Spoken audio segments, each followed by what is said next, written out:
Baik pemirsa, terima kasih Anda masih tetap bersama kami di Taman Surga, tamannya orang-orang berilmu.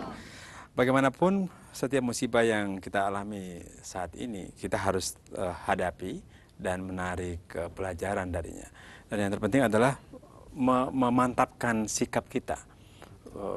Bagaimana, Pak Quraisy? Iya, kita lihat begini.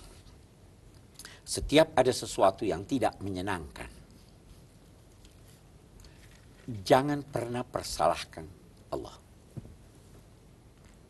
Karena boleh jadi kesalahan kita penyebabnya. Boleh jadi apa yang tidak menyenangkan itu penyebabnya bukan kita, tetapi Allah memilih kita ikut terkena bencananya dalam rangka meningkatkan kedudukan kita. Itu sebabnya ada orang-orang yang berkelimang di dalam dunia tasawuf berkata, kalau saya tidak kena bala, saya sedih. Allah tidak mendekati saya. Dalam hadis, iza ahabba abdan ibtalahu. Kalau Allah mencintai seseorang, dia uji supaya naik tingkatnya. Itu yang kedua. Jangan pernah mempersalahkan Allah, karena yang ketiga, boleh jadi itu diaturnya untuk kemaslahatan yang lebih banyak, orang banyak, atau itu bahkan untuk kemaslahatan kita yang belum nampak.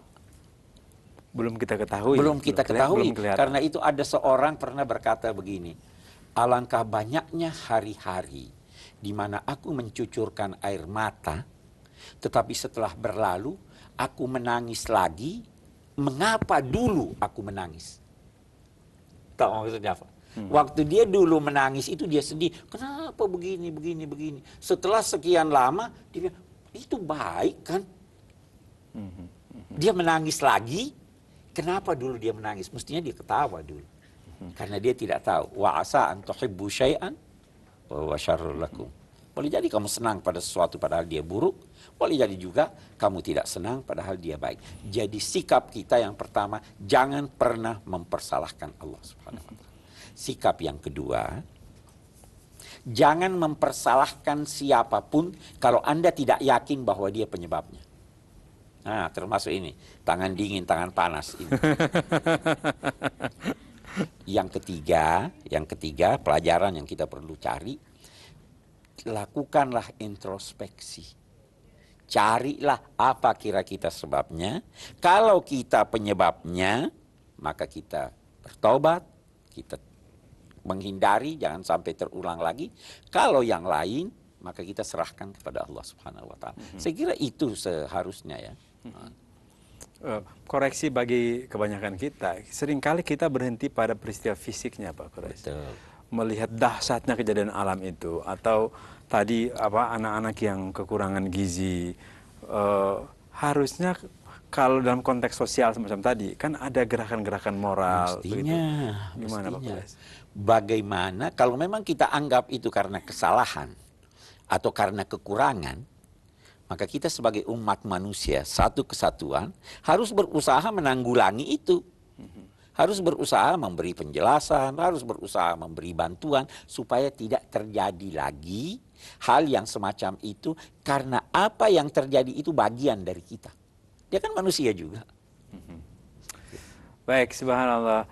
Jadi yang namanya kehidupan di dunia hampir tidak bisa terlepas dari yang namanya musibah, azab, fitnah, dan bala, dan juga ujian. Nah, namanya kehidupan pasti akan berurusan dengan semua yang diistilahkan oleh Al-Quran. Yang paling terpenting adalah bagaimana kita tidak menjadikan kesalahan dari musibah itu adalah Allah.